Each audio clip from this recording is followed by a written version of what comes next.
नारायण राणेंच्या निवृत्तीच्या संकेतांवर पत्रकारांशी बोलताना आमदार प्रवीण दरेकर यांनी प्रतिक्रिया दिली आहे। नारायण राणे लोकनेते आहेत, लोकच त्यांची ऊर्जा आहेत असं मत त्यांनी मांडलंय।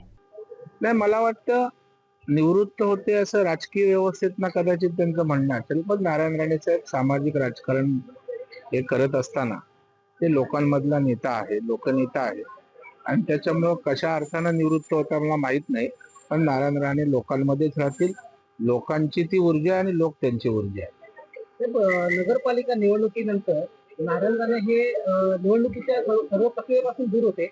यानंतर नारायणांनी एक असा आरोप केलाय कालच्या भाषणामध्ये की आपल्याला संपवण्याचा जो काही प्रकार होतोय त्याच्याकडे तुम्ही गांभीर्याने लक्ष देऊ नका, कार्यकर्त्यांना उद्देशून म्हणाले।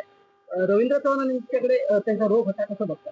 नाही, असं ते त्यांचा रोख रवींद्र चव्हाणांकडे असायचं काही कारण नाही, कारण राणेसाहेब पक्षाचे नेते आहेत, खासदार आहेत आणि रवींद्र चव्हाण आमचे प्रदेशाध्यक्ष आहेत। पण पक्षाचा कार्यकर्ता, पक्षाचा नेता प्रदेशाध्यक्षांच्या विषयी असा रोख ठेवू शकत नाही। त्याचा अर्थ अशा प्रकारे लावणं चुकीचं आहे असं माझं स्पष्ट मत आहे।